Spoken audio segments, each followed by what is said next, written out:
Y'all, Katie is a liar. Welcome back to Share TV, where I will be recapping The Real Housewives of Orange County, Season 19, Episode 3. Before we jump into things, again, disclaimer, I do not know these people, basing my opinions off of an edited show. Everything that I say is, of course, alleged. But before we get into the episode, the taglines just dropped. I believe it was yesterday. So I'd like to just read through those a little bit, kind of rate which ones were the best and which one was not so great. So I'm going to start with Shannon. So Shannon's tagline is, "For once, the only dogs in my life are golden retrievers." Yeah, that one's a little bit mid for me. But okay, at least we're not dealing with John Jansen, so I guess we'll take it. But she does have like a lot of men this season, so we'll get into that later too.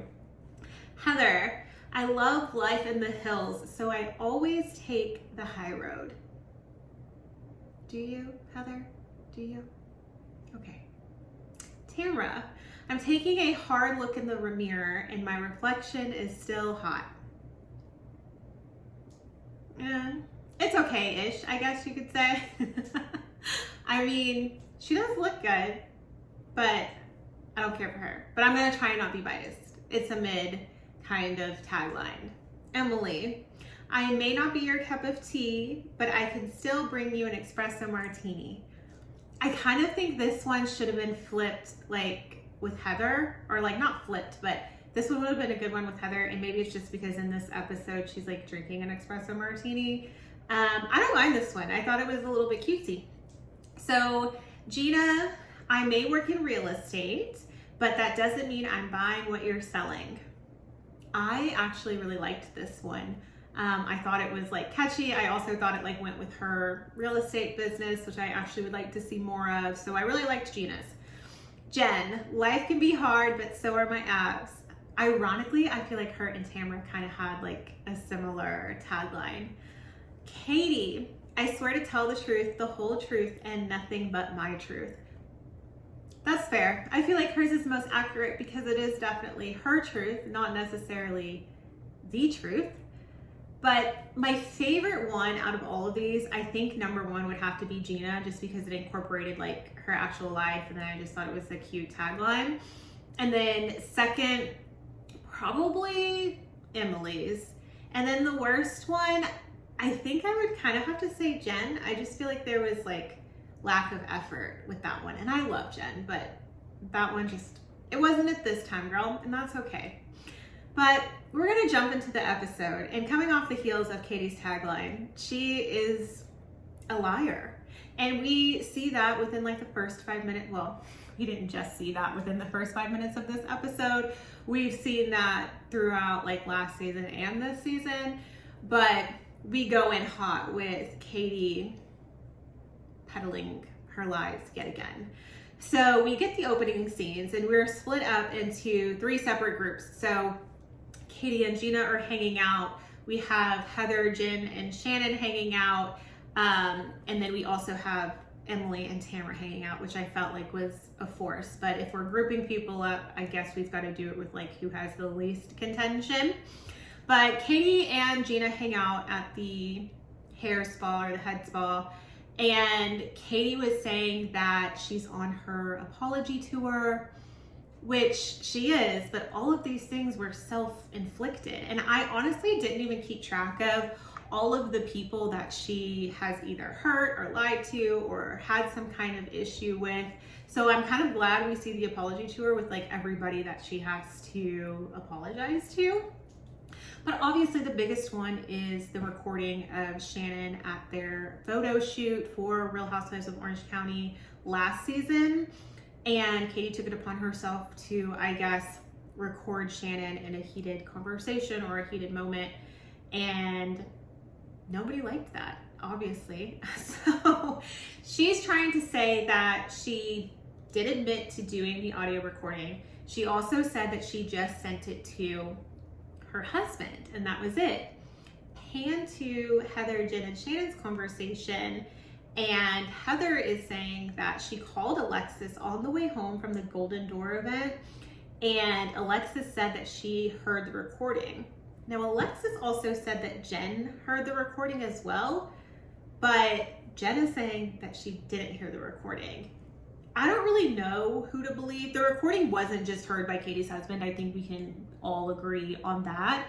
But did Jen hear it? Did she not hear it? I feel like if Jen heard it, she would have said something. I'm leaning towards believing Jen, but we'll see how it plays out. I truly don't think that she heard the recording, and there's not really a reason for her to lie about hearing it or not hearing it, unless she just doesn't want to let Shannon know that she didn't say anything, but I feel like she would have said something. So at the same time too, we have Emily and Tamra hanging out, and I have to like pan to my notes because there's just so much going on at the same time. So if I'm looking down a lot, like I need to like keep everything straight. But Tamra is now justifying what her beef is with Gretchen, which Tamra is upset that in 2015, Gretchen commented under a post that her daughter made. At the time, her daughter was a minor. I do not agree with Gretchen making any comments on any of the kids' pages, whether they're minors, adults, whoever. I don't think that was appropriate. However, Tamara's trying to say that it's fine that she bashed Slade and his son, who unfortunately passed away from brain cancer, on her podcast. And Tamara's saying like, hey, I only said it on my podcast because we were trying to raise money for his funeral and I just wanted people to donate. I mean, if it was really about you having a heart for his son, you could have just made a donation in full. You didn't have to talk about him being such a horrible parent or a deadbeat dad. And whether or not that's the case, I just don't think it was the appropriate time, whether you felt that way or not, when he still lost a child at the end of the day. So I don't know the facts if he is a good dad or if he's not a good dad. I don't really care about that because now his son has passed away. So you saying it on a podcast 2 years ago versus Gretchen making a comment under a post that was public in, 10 years ago, it's not the same thing. And I know Gretchen kind of like screamed that at the end of last episode, but it's definitely not the same.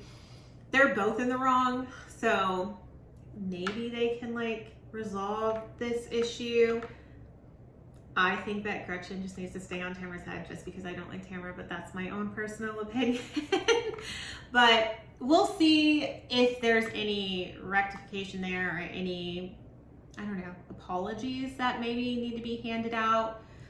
Gretchen comes in at the end of this episode, but she doesn't have hardly any screen time, like barely any speaking roles this episode. So maybe it'll play out a little bit more next episode.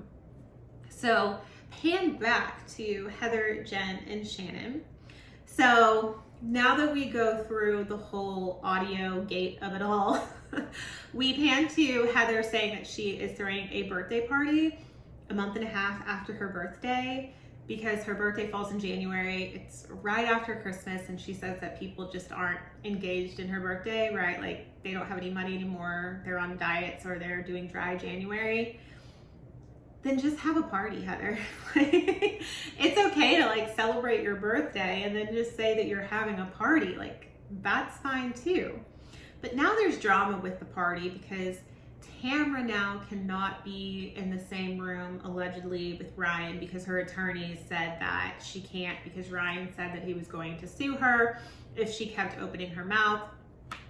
Which I do think is a little fair because the things that Tamra was saying about Ryan clearly came out to be baseless accusations at the end of last season, and they ended up being pretty damaging to not only Ryan but to Jen because all of her kids live in the home with him, and I can really see why Jen was very upset about the whole Heather inviting her and then Tamra saying she can't be around Ryan. So now comes the issue of Jen saying like, then you just need to uninvite me because I'm going to bring Ryan. And she doesn't understand why Heather doesn't realize how damaging the accusations were last season. And apparently it was a huge battle when Jen had to do her custody arrangements with her ex-husband, and they were trying to say that the house, or Tamara said that the house got raided by the FBI, and she had to prove that those were baseless allegations, and it was just an uphill battle in court for her. So I can see where a lot of this, like, you could tell it was just pent up anger and frustration and just like sadness that she had to even go through that in the first place because of something that Tamara said. So Tamara wants to play the victim with this one, but she's definitely not, because considering how many kids Jen has too, like, that's just a lot to have to go through. And then you don't know what's true. Like, the ex doesn't know what's happening, and so he's just going based on what he sees, and then to have to disprove that is an uphill battle. I've never had to go through the court system or the legal system personally or deal with custody issues, but I hear that it's not great. So any little thing can be a huge thing when it comes to children and custody. So Jen is justified in that. And then Heather is trying to say that it's like the same thing as her hanging out with Katie, and Katie's like the enemy. And I'm like, that's a stretch, Heather. Like, it is absolutely not the same thing. At the end of it, Heather says, hey, I'm just going to invite everybody, let the chips fall where they may. Obviously, Jen is going to invite Ryan, and I think we come to the conclusion that Tamara said that Eddie's just not gonna come. I'm not quite sure what the huge deep-rooted beef is between Eddie and Ryan. I think it might just be he's taking up for Tamara, or Eddie is taking up for Tamara, but we'll see. But we get to the end of the episode. Obviously, Tamara does not bring Eddie, and Jen definitely brings Ryan a day after his knee surgery. That really could have been an easy out for him, but okay. So we then go to Shannon, Emily, and Gina are having a triple date at the bowling alley. And Gina brings Travis, obviously Emily brings Shane, and then Shannon comes with one of the guys from Love Hotel. His name was Adam. So they come in these matching bowling shirts, and I low-key think it was adorable and fun. But then Gina starts grilling Adam. And she's asking him question after question about his temperament, does he like to drink, all of those things. And at first it's like funny and cute, and then I'm like, okay, Gina, like after the third question, like we can wrap this. He's also probably, I don't want to like misread his age, but he's probably like in his late 50s or 60s, right? So at this point, Shannon's just gonna have to have her own discernment. Hopefully she doesn't get into another John Jansen situation, but you've got to let her be a big kid because they're good and grown at this point. I think it's funny that Shannon is just like dating all the people on Love Hotel. It's like Love Hotel is spilling into the actual season of Orange County. But, you know, good for her, right? She's single. She met a lot of people. I, for one, probably wouldn't have talked to her if she like rejected me. But I guess they still want to be around. So more power to Shannon. Jen, we go back to Jen. Jen's at home. I'm actually really appreciating this episode, how we see a lot more of the housewives with their families and their kids. I think it's, like I said in a previous episode, it's bringing them back to how housewives originated and what we used to see. And these are the things that fans really like to see, right? Like, we want to see their unattainable lifestyles. We want to see them with their families and their husbands and their kids. And so seeing Jen at home, and even when we see Katie at home, I really appreciate those moments just because it shows a different side of them outside of all the drama. And after all, this is housewives, so it's always nice to see. And in Jen's segment, we get a little bit more of Ryan's personality now, which I'm kind of enjoying. Him with the kids and trying to navigate, how do I be a step parent? And does Ryan have his own kids? I don't think he does. I could be misspeaking, but that's just a lot to go into taking care of that many kids and you don't have any. Or even if you have like one or two, to take on like 6 or 7, right? It's a huge task, and being a step parent is difficult in itself, but to see his personality and his relationship with them, and it seems like they really do enjoy him being around, so that's always good to see as well. Her son comes down and they have a little conversation. He's joining the Marines, so thank him for his service, but he's joining the Marines. Jen is obviously very nervous, as any mother would be if her son is going into the military, so they're having that conversation.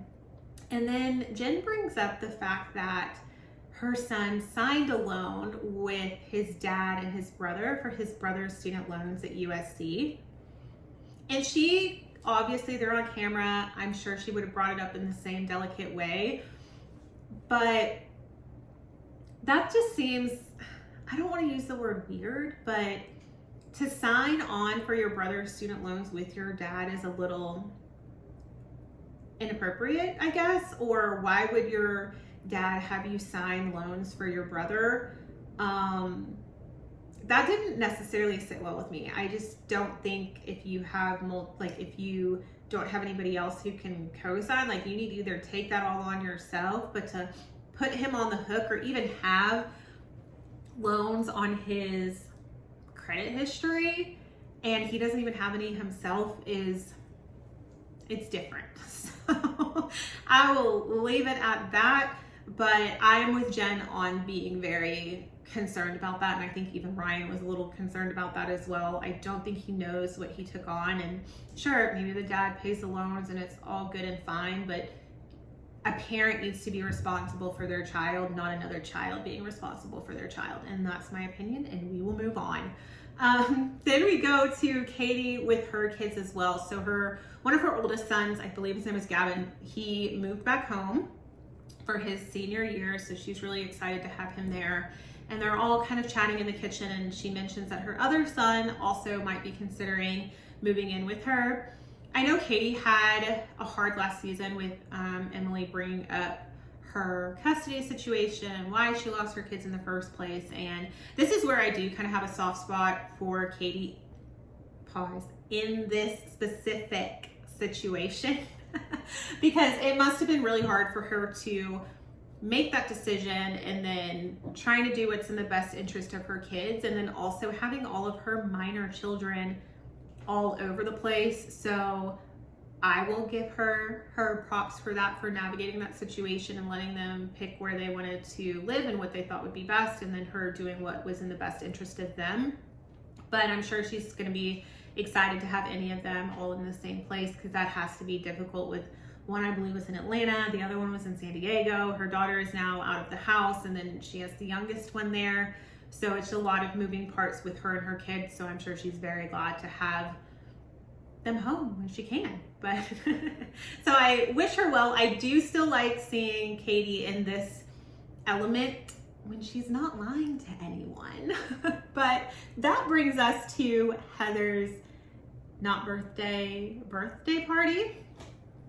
Here we go, y'all. So we have them getting ready for the party, and I don't know if you guys have noticed this, but anytime they're talking about a party or a get together or their house, I'm talking about Heather and Terry, they're always bringing up the price of things. And it's, well, yes, we watch Housewives to see their extravagant lifestyles and things that seem unattainable to us, and we like to see the glitz and the glamour because that's why we're watching TV, right? It's reality, but like not reality. So for us anyway, well, for me anyway, I'll speak for myself. But I just feel like it's a little cringy when they're always like, how much is it? Well, it was $35,000, but like 4 times that, and going back and forth. And I'm like, for people that we know actually have money, it seems a little uncouth for you to talk about how much things are. I feel like even in the outside world, like just for you and I, right? Like we're not talking about money. And I know really wealthy people don't really talk about money like that. So I don't know. It's just something small that I noticed, but we get to the party. I will say everybody looked amazing. Like when they were walking up to the party, I was like, they came all out. They dressed well. Their hair was not.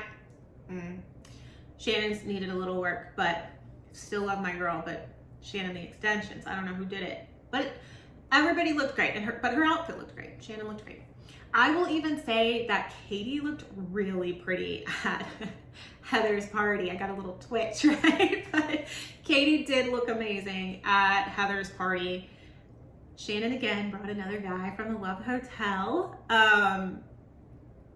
He seems fun, right? Like he seems like, okay, this is something, and she's picking guys that like are appropriate for each event, right? So Adam was appropriate for the bowling event. They were cutesy. They had their matching shirts.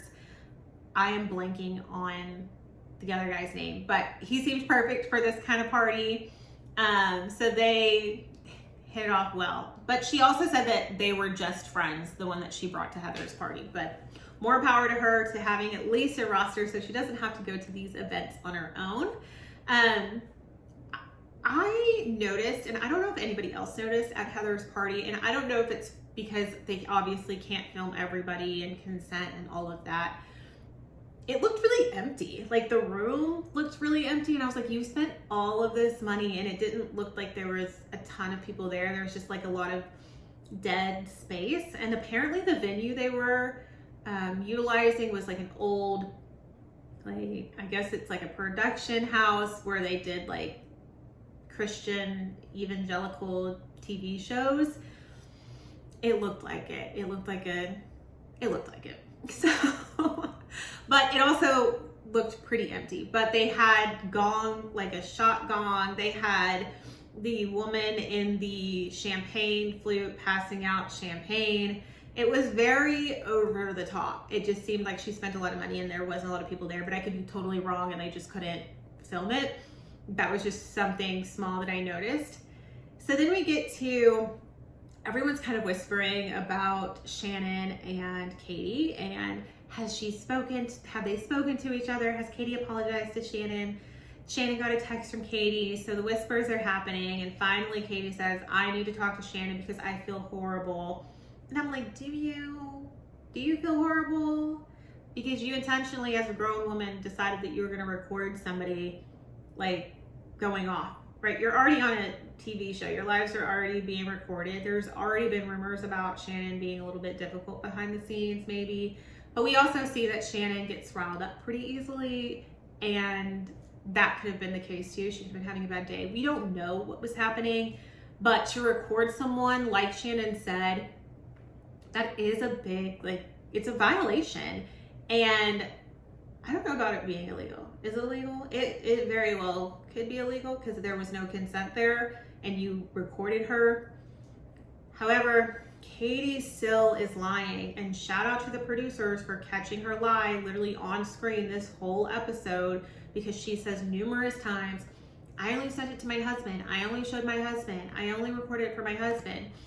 But we know that you showed Alexis, and Shannon at this point now knows that you showed Alexis and she heard it, and maybe Jen heard it. And at this point, I do feel like if Jen actually heard the recording, she would have said something to say like, yeah, I heard it too. Like she was showing everyone, but she doesn't. So that's what's making me believe that Jen actually didn't hear it. And you can't really believe Alexis because she's also just like out to get Shannon. So there's that. But they're talking about this, and Shannon was saying how much of a violation it was, and that it was illegal for her to record her. And then Katie was like, well, you came in and you were on speakerphone and you were located here at your makeup chair or whatever. It doesn't matter where she was located, where she was taking this call, if she was standing right beside you or if she was across the room. You decided that you were going to record her. And shout out to Shannon for this, because normally Shannon's not great like with combativeness in the moment. She's one of those people that has to like think about it and then come back. I can relate because like in the moment I'm like, But she did say like, because Katie was like, I was on a very important phone call. Number one, Katie, why were you on such an important phone call while you're literally at a photo shoot? Also, Shannon mentioned like you could have gone outside to take that important phone call. And this is where I'm giving Shannon her props. She was like, if this phone call was so important, why did you hang up to record me? If I'm on an important phone call, I'm not hanging up to record somebody. I'm just gonna be like, so sorry, they're being loud. Let me step away or let me call you back in a few minutes, right? So that's where I was like, yes, Shannon, like tell her, like get her. And then the producers obviously showed that Katie where Heather said that she had talked to Alexis, and Alexis said that she had heard the recording, and Katie's now saying that like it was only her husband. But I also believe the producer showed where Katie said that she also let Alexis hear this recording as well, which, as we all know, was horrible timing because last season Shannon was in an active lawsuit with John Jansen, who was dating Alexis Bellino, or engaged at the time, I don't know. So that's where Shannon gets upset. The one thing with Shannon is she's got to stop putting her fingers in people's faces. I understand her being upset. I understand why she is upset, and I understand that this is kind of a big deal and a violation of just like her trust and privacy. However, Shannon, you can't just like put your finger in people's faces. And it honestly, sometimes I wish Shannon would remain more calm, because she does have valid points, but because she gets so worked up and runs off and walks away and puts fingers in people's faces, it like knocks her credibility down just a little bit. And sometimes I just want Shannon to be like, take a deep breath, like use your words and be calm. It'll have more of an impact. But she didn't, and Shannon walked away like Shannon always walks away. And I was like, Shannon, you're not in the wrong here, but it's like, why are you always walking away? And then of course we get a to be continued, which I hate. Just give us the next episode. We know there's going to be an episode next week, and you're just going to pick it back up. It's fine. We don't have to end the episode with to be continued. They do that a lot on Beverly Hills too. But so overall, this episode did move the whole recording conversation forward. I'm glad we didn't get so much of the past into it, but I'm ready to like be in this season with things that are happening present day. Because even though we moved the situation with the recording forward, it happened last season, and it happened during an event that wasn't even televised for us to see. So I'm ready to like move past that. Next week we get Tamara showing up with, I don't know who. Apparently it's somebody who Gretchen's not going to like, but we will see what happens.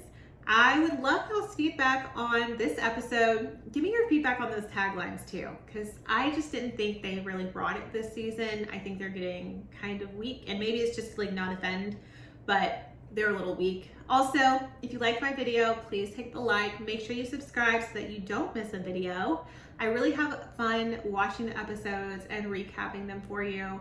Would love to hear any feedback on what you guys would like to discuss, or any feedback from me on, I don't want to say improvement, because that opens up to a lot of scrutiny, but anything that you guys would like to see, I am more than happy to chat about it. So have a lot of fun doing this. I will see you guys next week. Make sure to like and subscribe, and see you next Friday. Bye.